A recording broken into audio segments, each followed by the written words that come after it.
Hello friends, कैसे हैं आप सब। आप सभी का आपके अपने YouTube channel sociology with Sangeeta में मैं संगीता स्वागत करती हूँ। आज का जो हमारा टॉपिक है ये हमारा यूजीसी सोशियोलॉजी के सिलेबस के अंतर्गत आपको तो देखने को मिलेगा ही, साथ ही साथ इससे रिलेटेड जो टॉपिक है ये आपका पीजीटी एग्ज़ाम के लिए भी आपको हेल्पफुल रहेगा। इसलिए क्लास को लास्ट तक देखिए, क्योंकि आज के क्लास में मैं आप लोगों को 2 टॉपिक्स कवर करवा रही हूँ। टॉपिक छोटे छोटे हैं, इसलिए मेरी कोशिश है कि जितना जल्दी हो सके आप लोगों तक जितनी यूनिट है उसे पूरा कवर कर दिया जाए। इसलिए क्लास को लास्ट तक देखें। अगर आपको ये क्लास हेल्पफुल लगे तो प्लीज़ इसे लाइक करें, अपने दोस्तों तक शेयर करें तथा मेरे चैनल पर नए हो तो प्लीज़ सब्सक्राइब करें। तो चलिए क्लास को हम लोग स्टार्ट करते हैं। तो आज की क्लास में हम लोग जिस 2 टॉपिक्स के संदर्भ में देखेंगे वो है हमारा, पहला है डायस्पोरा, ठीक है, कि डायस्पोरा आखिर होता क्या है इसको हम लोग देखेंगे। सेकंड हम लोग टॉपिक देखेंगे वो है पर्सनहुड, हैबिटस एंड एजेंसी।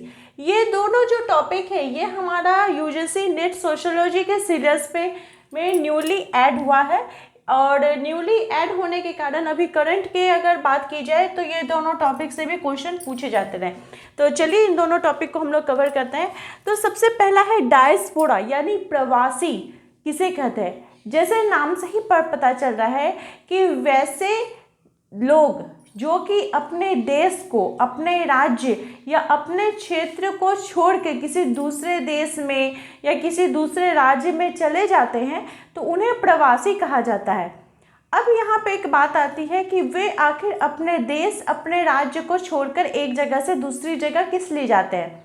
तो सबसे महत्वपूर्ण कारण तो ये हो जाता है कि वो रोजगार की तलाश में, अपना कोई व्यवसाय करने के लिए हो, वो एक जगह से दूसरी जगह जाते हैं, या फिर शिक्षा के क्षेत्र में हो सकता है कि अपना उच्चतर शिक्षा को वो ग्रहण करने के लिए वो कहीं बाहर विदेश में पढ़ने के लिए जा रहे हों, या फिर उनकी कुछ ऐसी कल्चरल प्रॉब्लम हो सकती हैं कि वो कल्चरल रीज़न के कारण वो अपने देश, अपने क्षेत्र को छोड़कर किसी दूसरे जगह पे जा रहे हों। तो दूसरे देश या दूसरी जगह जाने के बाद भी वहाँ की तो संस्कृति को, वहाँ के जो रीति रिवाज है उनको तो वो अपनाते हैं, लेकिन उनका जो मूल संस्कृति है, उनकी जो अपनी संस्कृति है उसको वो नहीं भूलते हैं और उन्हें अपना संस्कृति को वो बचा कर रखते हैं। कि जैसे देख लीजिए, अगर बात की जाए अब डेटा के बारे में, तो जो यहूदी लोग होते हैं उनकी संख्या जो है वो अपने देश को छोड़कर वे कहीं दूसरे देश में, विदेशों में जाकर बसे हैं, लेकिन जो यहूदी लोग हैं वो अपने रीति, अपने रिवाजों, अपने संस्कृति को तो वे भूलते नहीं हैं, वे उसको अपना कर रखते हैं। साथ ही साथ अगर भारत की बात की जाए तो भारत एक ऐसा देश है, इसमें तो विभिन्न धर्म के लोग, विभिन्न जाति के लोग एक साथ निवास करते हैं, और भारत के ही वासी जो है वो विदेशों में भी आपको बहुत ही अधिकाधिक संख्या में देखने को मिलेगी कि जो इंडियंस हैं वो वहाँ पे एजुकेशन के लिए हो या ऑक्यूपेशन के लिए हो या फिर अपना कल्चरल कोई रीज़न के लिए हो, वो वहाँ पे जाकर रह रहे हैं, लेकिन अपनी जो उनकी एक मूलभूत संस्कृति है उससे वो पीछे नहीं हटते, उनसे वो दूर नहीं होते हैं। तो उन्हें कहा जाता है प्रवासी, यानी कि वे लोग जो किसी दूसरे देश में जाकर रहने लगते हैं लेकिन अपनी देश और अपनी संस्कृति को वो बनाए रखते हैं। इसमें यहूदियों की जो जनसंख्या है वो सर्वाधिक भागों में पाई जाती है। और अगर बात की जाए भारतीयों की, तो अगर प्रवासी में बात की जाए तो भारतीयों की जो संख्या है वो हर धर्म से, हर जाति से अलग है।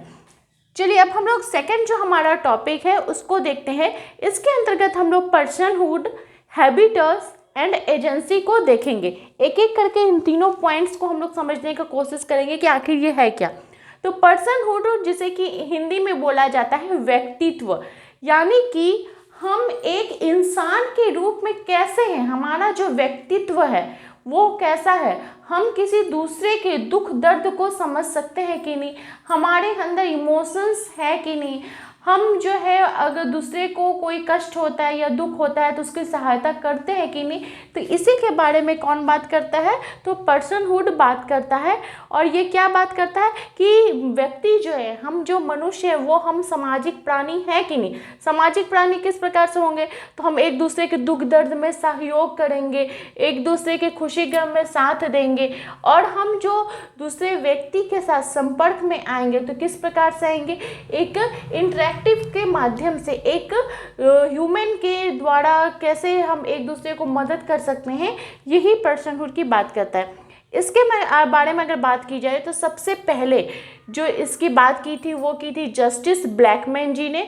इन्होंने बताया कि हर एक जो ह्यूमन है वो इंडिविजुअली, यानी कि एक एक पर्सनली रूप में जो ह्यूमन है, इंडिविजुअल ह्यूमन की उन्होंने बात की कि उनके पास ये राइट्स होता है, उनके पास ये राइट्स होना चाहिए कि वो दूसरों की मदद कर सके, या एक पर्सन के रूप में वो इंडिविजुअली क्या कर सके, एक दूसरे की सहायता कर सके, या किस प्रकार का कोई डिसीजन लेने के लिए वो रेडी हो सके। इसी के संदर्भ में एक और जो हमारे सोशियोलॉजिकल है थिंकर हैं वो है हीगल महोदय। इन्होंने बताया कि जो ह्यूमंस है, ठीक है, जो व्यक्ति है वो अपना फ्रीडम के माध्यम से, वो फ्रीडम यानी कि पूरी तरीके से वो फ्रीली होकर किसी का काम में अगर वो आता है तो वो क्या कहलाएगा, उसका वो पर्सनहुड कहलाएगा। और वो कैसे काम में आ सकता है, तो वो सोशल तरीके से, वो सामाजिक तरीके से वे एक दूसरे का मदद कर सकता है, मोरल तरीके से, संवेदनात्मक रूप से वे एक दूसरे का सहयोग कर सकता है, इंटेलेक्चुअल रूप से सहयोग कर सकता है, साथ ही साथ वो इमोशंस के माध्यम से अगर एक प्राणी दूसरे प्राणी की मदद करते हैं तो वो उस प्राणी का व्यक्तित्व कहलाएगा, वो उस प्राणी का, उस ह्यूमन का पर्सनहुड कहलाएगा। ठीक है, हम लोगों ने पर्सनहुड को समझा। अब हम लोग देखेंगे हैबिटस, यानी कि हमारी जो आदतें हैं, ह्यूमन बींग्स की जो आदतें हैं उसके बारे में।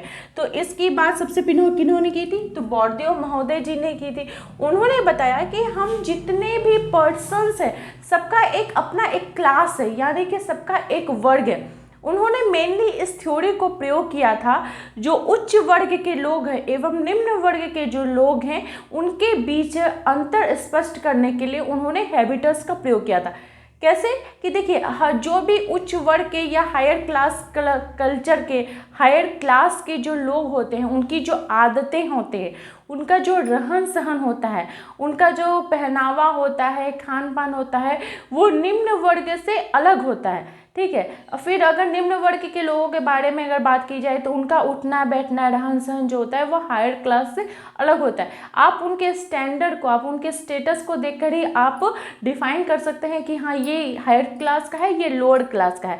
तो मेनली जो बोर्दियो महोदय जी ने हैबिटस के बारे में बात की थी वो हायर क्लास तथा लोअर क्लास के बीच डिफ्रेंशिएट करने के लिए इसको यूज में किया था। ठीक है, ये हो गया। अब हम लोग देखते हैं एजेंसी। एजेंसी किसे कहा जाता है, ठीक है, तो एजेंसी उन्होंने बताया कि हर एक व्यक्ति जो है वो एक एजेंट है। इस शब्द का सर्वप्रथम प्रयोग किनके द्वारा किया गया था, तो रिचर्ड टेलर जी के द्वारा इस शब्द का सर्वप्रथम प्रयोग किया गया था। और उन्होंने बताया कि हर एक ह्यूमन बींग्स जो है वो फ्री है क्या करने के लिए, तो वो एक्शन करने के लिए फ्री है, यानी कि वो काम करने के लिए फ्री है। किसके लिए, तो एक दूसरे का सहयोग करने के लिए, एक दूसरे को emotionally, socially, intellectually, morally support करने के लिए। और ये जो व्यक्ति है, उन्होंने पर्सन के बारे में बात की कि जो ये पर्सन है वो अपने दम पर अपने फ्रीली होकर जब वो दूसरे को कार्य को करता है, दूसरे को सहयोग प्रदान करता है, तो वो उस व्यक्ति का एजेंसी कहलाएगा, यानी वो जो व्यक्ति है वो एजेंट कहलाएगा। इस बारे में गिडिंग्स महोदय जी ने भी बात की है, उन्होंने भी एजेंट और एजेंसी के बारे में बात किया है। और उन्होंने बताया कि जो सामाजिक क्षेत्र में सोशली अगर बात की जाए, सोशली जो है ये एजेंसी जो है वो बहुत ही ज़्यादा इम्पॉर्टेंट है। इन्होंने क्या बात की कि सोशली जो एजेंसी है वो बहुत ही ज़्यादा हमारे लिए इम्पॉर्टेंट हो जाते हैं। तो आई होप आप लोगों को आज की जो थ्योरी है वो अच्छी प्रकार से समझ में आ गई होगी।